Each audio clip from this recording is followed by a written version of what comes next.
I'm back. Hi, I'm Colleen. I talk about books and writing. Today we're going to talk about what I'm going to read in April. I was gone for like the month of March because I was being a very, very good writer and working very hard on a project. And if you follow my writing videos, I'll do one in a couple days about what that project was and what happened with it. But it was all good things. And so I took about a month off from posting on YouTube, but I'm back and you'll have more than one video this month. And we're going to start with my April TBR. This is a weird one for me to do because usually in April, historically, it's a mood reading month for me. I don't really make a TBR, partially because I do a large book purchase in May. My birthday's at the beginning of May, and my tradition is sort of that I go to a bunch of different bookstores on my birthday. This year. I'll go the day before because my birthday's on a Saturday this year and there's soccer games and maybe a track meet. I buy a lot of books in May that I tend to then read all summer, but honestly, there are still some upstairs on my TBR shelf that I have not gotten to yet. But I try to get a lot of stuff that's on my TBR read in May because of that. And I'm going to do my best with sticking with my new TBR format. If you're new here and you haven't been privy to my TBR format, I'll go over it with you very quickly. The first thing on my TBR every month are 2 romance novels. Second is a big, long book that I do not necessarily have to finish. I have so many long books on my TBR that I was feeling very intimidated to pick up, so I added that caveat that I don't have to finish it in a month. I just have to read part of it. A wild card book, which is a print book, like a physical book, from my TBR or occasionally from the library. And then at least 2 book of the month picks. I'm always behind on my book of the month picks. And at least 1 ebook. I have found the last few months that I am reading more like 2 or 3 ebooks a month. And that's okay. That's okay. So let's just see what I'm going to read in April. Because I am going to want to buy a lot of new books in May, specifically romance novels, I did pick 2 physical copy romance novels to read this month. I'm getting low-ish on my romance novel pile. I think I still have about 4 upstairs on my TBR past these 2. So I will still have some left, but these are the 2 I settled on for this month. The first is Lord Holt Takes a Bride by Vivian Loret, or Loret, I think it's Loret though. A few months ago on Blue Sky, right when it started, was basically like, tell me your favorite historical romance novelists. I had kind of gotten off Regency romance, and then I realized I really like Regency romance, and I was sort of missing it. So I made a huge spreadsheet of I think it's like 85 authors that were recommended to me, and bought a couple. And this was one. Vivian Loret was one. So I grabbed Lord Holt Takes a Bride. I'm going to read you the back because it's hilarious. Also, it has a quote on the front. This is the author you've been waiting for by Sophie Jordan. You all know how much I love Sophie Jordan. So let's read the back of this book. Heiress Winifred Humphreys refuses to marry the odious man her parents have chosen. She'll marry for love or not at all. But how does a woman know a man truly loves her? Needing answers, she sets out to discover the marriage habits of London's aristocrats. Yet when her friends kidnap a lord for research, Wynne knows they've gone too far. Now she's facing a wickedly handsome scoundrel who wants revenge. Lord Asher Holt has the perfect plan to free himself of his father's debts, but when a trio of foolish debutantes abduct him, their scheme ruins everything. Fuming and tied to a chair, Holt overhears that one of them is an heiress. Perhaps he isn't above a little kidnapping either. Yet when the heiress runs away from her own wedding and straight into his waiting carriage, Holt finds himself in an adventure he'll never forget, falling in love with a woman worth more than any treasure. But will Wynne ever believe his heart desires her and not her fortune? That sounds so fun. 2 kidnappings. I was just thinking about how different your taste in reading is compared to taste in life. Because honestly, if my husband even was like, I'm going to kidnap you and take you someplace as a surprise, I'd lose it. Like, I don't want to be taken anywhere on a surprise. I need to know everything ahead of time. I have too much anxiety for that. Next, I am going to read another Highland Brides. This one is called The Highlands Promise. It's by Lindsay Sands, and I've been reading these slowly. I probably read almost half the series by now. I don't even know. Let me check. Hold on. I've read 7, so this will be my 8th, and I think there are 15. So I'm right at the halfway point. This one is about Ole, Aulay Buchanan, who's the oldest of the Buchanan brothers. He has a bad scar on his face. I'm a sucker for a scarred hero in a medieval setting. These books are always crazy. There's always head injuries. There's stabbings. There's people surviving things in the Middle Ages they have no business to. There's usually like a really bad head injury or a stabbing, and then literally 2 days later, a hot sex scene. They're so fun though. And there's always like murder and intrigue and all that. I'm not going to read the back of this because I'm not going to read the back of this before I read it. Sometimes I like to do that with favorite authors, but I look forward to this one. And I'm excited to read Aulay's story because I am very interested in him as a hero. All right, let's talk about my big fat book. If you've been following along, for the last 3 TBRs, I've had The Secret History as my big fat book. And I was bemoaning the fact that The Secret History was my big fat book because honestly, I just didn't jive very well with that book. I did for about the first 100 pages. I loved it. And then I just like couldn't get into it anymore. So I ended up reading, I think about 250 pages total of it. It's like 510, so I'm less than halfway done. And I have put it down. My new big fat book, which I have read a little tiny bit of so far. Technically, April's not begun yet when I'm filming this, so I'll read a little bit more of this. But it is Night of the Witch by Sarah Rash and Beth Revis. This is the story of Fritzi and Otto. And Fritzi is a witch, and the opening scene is that her town of witches has gotten decimated by witch hunters. A lot of people have been killed, a lot of people have been imprisoned and are taking to be executed. In Trier, we're in Germany in like a questionable fantasy time period, but feels very like 1700s so far. I'm not that far into the book. And then Otto is a witch hunter, but I know there's going to be some weird backstory with Otto. Hopefully, because I don't do enemies to lovers great. I'm going to need him to have a secret and hopefully be a man on the inside. I hope. Because otherwise I'm going to have a hard time falling for a hero who's been responsible for the execution of hundreds of witches. But I'm liking it so far. It's very fast paced. So I'm on page 30 at the moment. I'm probably going to read about 30 more pages today. The hard thing about this book is it's at this point, it's so unrelaxing.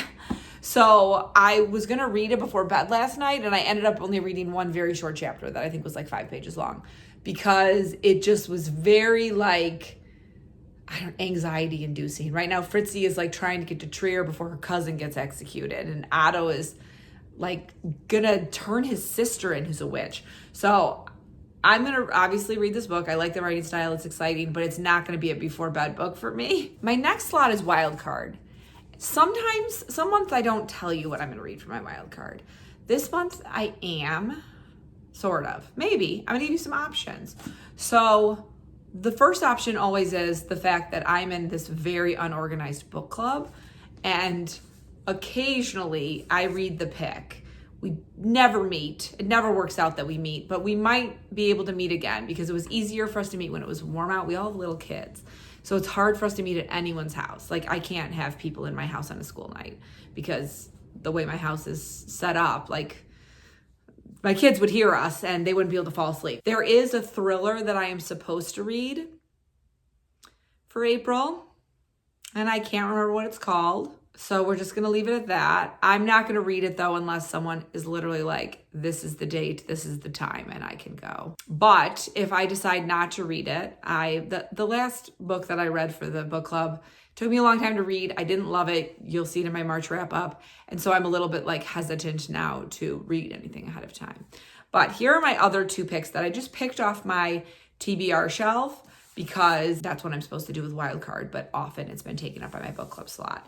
The first is The Garden Against Time by Olivia Liang. My husband's aunt gave me this for Christmas, and it's about a woman who in 2020 decided to restore an 18th century walled garden in Suffolk. And it sounds very Secret Garden. And my husband's aunt and I both love to garden, so that is why she got it for me. But I felt like I wanted to read a bit of this in April. It seems very appropriate and timely as I'll be starting my garden soon. It's not too long. I'm just looking to see because it's got quite a bit of bibliography in here and notes. Good Lord. It's 289 pages, so it's really not that long also. So yeah, I thought maybe at least I'll pick up a little bit of this and give it a try and see what I think. I so rarely read nonfiction, but I like to read a couple a year. And then my other option, I have a bunch of books up there that I could pick. I have the first Emily Wilde book. I have The Great Believers by Rebecca Makkai. And I was looking at all these books, and I might pick up one of those this month. I don't know. That's why I do like to leave the wild card option open. But in March, I read a very short classic that I supremely enjoyed. And I read it in a couple hours on a nice day outside. And so I thought to myself, I kind of want to do that again. So I did put my only short classic up there, Lady Susan by Jane Austen, as an option for me to read this month. It's very short. It's like 80 some pages or 90 pages. And I really enjoy Jane Austen. It's been a while since I read anything by her. I think the last thing I read, what did I read last? I think Northanger Abbey was the last thing that I read. Because I think I read Northanger Abbey and then did my review of all the Jane Austen books. I have a video that's very old from when I first started YouTube about her 6 novels and what I thought of them and ranked them. And it has some heated debate in the comments, which I love. But I haven't read Lady Susan. I haven't read the Watsons. And I think there's one other one that has an odd title that I haven't read, but I can't remember now. But I have read Sanditon, which is very odd because it's unfinished and 70 pages long and nothing what the show is about. But I thought that Lady Susan might be a fun it's April now. I'm going to have those days where it's beautiful out and I want to just sit outside and read for 2 hours. I can't wait. I'm so excited. And so if there is an afternoon, because when I like to do a book in a day, but on like a day where we're quite busy, it's hard for me to do a long book in a day, but I could definitely do a 90-page book in a day on those warm days where I don't have a ton of time. So Lady Susan might also be on my wrap up. We'll see. Now let's move to book of the month. I currently have 4 unread book of the months in my possession, and they released the titles this morning. So the 2 I have that are unread that I'm not going to read this month are The Secret History, which I honestly do think I will eventually finish that, but I do think I need to be like super in a dark academia frame of mind. So maybe in like September or even August. Sometimes in August I start to feel that dark academia, like I'm excited for that energy. And the other one is Ninth House, which is another dark academia by Leah Bardugo. I will read that. I don't know when. It's one of my friend's favorite books. So I will read that. A very nice viewer, and now I'm forgetting who it was, told me that there's some sexual assault in it. And I've been just kind of like, I had some rough scenes with that in, I think it was January. And so I've been kind of trying to like take a step back from that for a couple months. It won't be forever because obviously I read a lot widely and that's in a lot of books. But my two that I am planning on reading in April, I'm probably going to surprise you because I had 4 on my TBR for March. And I didn't end up reading one that I definitely thought I was going to read in March. And I'll tell you why. You wouldn't be able to tell this because I'm hopefully being a really good editor, but I'm coughing a lot and I'm very congested. And first I thought it was a cold, but I do think my allergies are just starting earlier this year by about like 3 weeks, which is fine.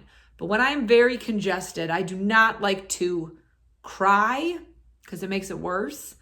And it makes it hard for me to sleep then. And I know this book's going to make me cry because everything she's written has made me cry. And so I have not read Wild Dark Shore yet by Charlotte McConaughey. It was my most anticipated book for March, but you'll see my March wrap up. I read a ton at the beginning of March. And then the last 2 weeks, I really concentrated on writing. And that's when I got sick. And I thought I was going to read this in the back half of the month. And then I was sick. I was really busy with my writing work. I just decided it wasn't the time. But April is going to be the time because I know that I'm going to read this book and I'm just going to be so affected by it. I just have to plan it correctly. So I read a different book in March that made me very book slumpy. Not book slumpy. What do they call it? Book hangover-y. Because it was so good. And it was by a favorite author. And sometimes I feel like I have to spread those out a little bit. And so I will read this and I will have a Regency book just ready to go the second I finish it. I'm going to close this book, probably cry for 45 minutes, and then just let's kidnap an aristocrat, something like that. So this will be read. Again, I've not read much about what it's about because my favorite books, I just don't like to do that. I want to be surprised.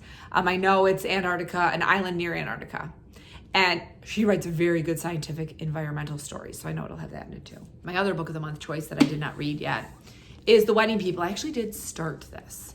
I'm on page 26, which is in the middle of a chapter. And I like it. The subject matter is slightly heavier than I thought it was going to be. I was like, did I miss that when I picked it? But I read the blurb and they don't put it in there. So here's what I think happened. And I'm going to tell you this because I do wish I knew a little more. It might have been more thoroughly discussed on Book of the Month, but this was my Book of the Year pick.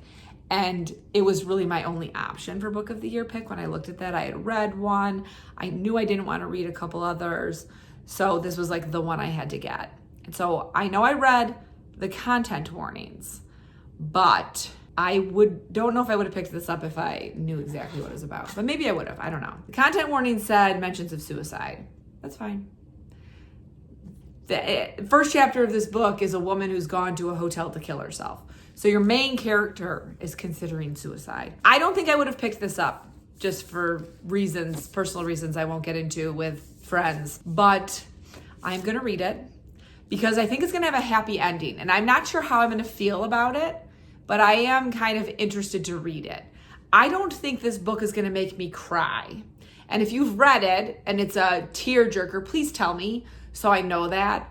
But the vibe I get reading it doesn't seem like it's going to make me cry. It seems a little bit like the vibe of The Midnight Library, which I did really enjoy and did not cry reading. So if you've read The Wedding People by Alison Spach and you bawled and they weren't happy tears, they were like, this is super sad tears, please let me know in the comments so I can have a heads up because that would be great. I did decide mostly, I didn't actually skip the month yet, but I do not think I am going to get any Book of the Month picks this month. I'll really quickly go over the picks with you and tell you why. The main reason why is that I have 4 unread Book of the Month picks, and that's a lot of unread Book of the Month. So I feel like that's okay for me to skip a month, right? So here are the choices. The first one is a Book of the Month exclusive, so you're only going to get it at Book of the Month. It's called The Sun Was Electric by Rachel Morton. It's a lit fic, and honestly, I'm just not really in a lit fic mood. The end. Next is Passion Project by London Sperry. It's a romance. I don't tend to enjoy the romance Book of the Month picks. I'm much more of like a Regency, paranormal, straight contemporary, not rom-com romance reader. Next is a Book of the Month exclusive because it's an early release. I'm not sure why they're calling it an exclusive because it'll be in bookstores on April 22nd. But it's Every Sweet Thing is Bitter by Samantha Cruson, and it's a mystery. I tend to prefer thrillers over mysteries. Next is The Griffin Sisters' Greatest Hits by Jennifer Weiner. It's a contemporary fiction. It says life-shattering fame, forbidden love, and a contentious relationship between pop star sisters. What could go wrong? I don't really like fame-based books usually. And then lastly is historical fiction, 6 Days in Bombay by Alka Joshi or Yoshi. I can't remember if the J is a yo sound or a J sound. I'm sorry if it's mispronounced. A young nurse travels the world in a quest to unravel a series of intertwining mysteries and to clear her own name. That just sounded a little bit heavy. Also, I think it was one of those where if I didn't have any Book of the Months, I would probably have picked one. But because I have 2 that I'm planning to read, maybe I'll read Ninth House if I feel like it. But because I wasn't like dying to read anything, I feel okay about not reading it. The add-ons are Gifted and Talented by Olivia Blake, which is fantasy. Fun for the Whole Family by Jennifer E. Smith, which is contemporary fiction. Retreat by Kristen Ritter, which is a thriller. Enchantress by Kaylee Smith, which is a paranormal romance. That looks like it's related to Phantasma. Water Baby by Chioma Okoriki, which is contemporary fiction. The Bright Years by Sarah Damoff, which is contemporary fiction. And Sky Daddy by Kate Folk, which is lit fic. And I think the rest of them were all there last month. And none of them like grabbed me. Like, I don't know. I might just wait and see if any of these kind of like take off and get them in later months, which is something I do tend to do when I want to skip a month. Maybe everyone won't be able to stop talking about Every Sweet Thing is Bitter, and I'll get it late. But I don't really feel like I need to get any of these for April. Lastly, I have my ebook. I was going to read this in March, and then I got so book slumpy by the end of the month. Now, book slumpy is the wrong word. I just was so busy that I was writing so much and I was so wrapped up in the book I was writing that at the end of the day, I really just wanted to watch TV before I went to bed. I didn't want to read anything. I read one book over 2 weeks, which for me is like bizarre. And so I did not read Love at First Flight by Janine Amesta yet, even though she's a wonderful romance author and a good friend. It's going to be my first ebook read of the month because I have found also I am reading a lot of ebooks. I'm having a hard time sleeping, which is just my life. And so it's good for me to have those ebooks. I will read this one first, and I am very excited to read it. It's her hot air balloon romance, and I can't wait to meet her characters. She's another one that I don't really read the blurb beforehand because I want to be surprised by the plot. But it's always fun to read a book your friend has written, especially because she's not just a writing friend, like she's in my writing group. So we talk a ton about, I'm plotting this, I'm doing this, I'm working on my epilogue, and it's really fun to then see the finished product. If you're a writer, I recommend getting writing friends if you don't have any. And that's my entire TBR for April, which I think I can do. March was an odd month. I read like 7 books plus a little bit of another one. And so I assume I'll read 7 books again plus a little bit of another one, hopefully. The weather will really turn things around, I think, for my reading. I have a lot of writing work to do still, but getting to the point in my writing career where it's just going to be a lot of writing work from now on. It's my job. But I still carve out quite a bit of time for reading and will do so this month. I did notice when I was putting together this TBR that there aren't really any new releases on my TBR other than Wild Dark Shore by Charlotte McConaughey and Love at First Flight by Janine Amesta, which I have an arc for, but is coming out this month. I don't remember exactly what date. I'll write it here for you. So it is a bit of a backlist month. I guess The Wedding People is new-ish. It came out last year. I would love to hear what you're excited to read in April. Do you have some new releases you can't wait to read? Are you going crazy over some backlist that you just finally got your hands on? I hope that your month of April is filled with sunny weather and reading outside, and that the sun's not too strong yet that you need an umbrella, unless of course you live in the South, and then you probably do. But I hope you have a nice, cool drink of your choice, a warm day, and a great book. And if you made it this far, I'd love a flower emoji in the comments because I'm ready for flowers. I'm ready for gardening. I have a herniated disc in my neck, which I flared up yesterday. And so I was really excited to build some new garden beds and stuff. But I feel like I just have to wait. And that's okay because I always garden a little too early where I live. And so I need to cool it. And so this is telling me to cool it. So I'll cool it for about a week and a half and then I'll be fine. As always, I hope you're in the middle of a good book, about to start reading a good book, or about to start writing a great book. And I'll see you soon.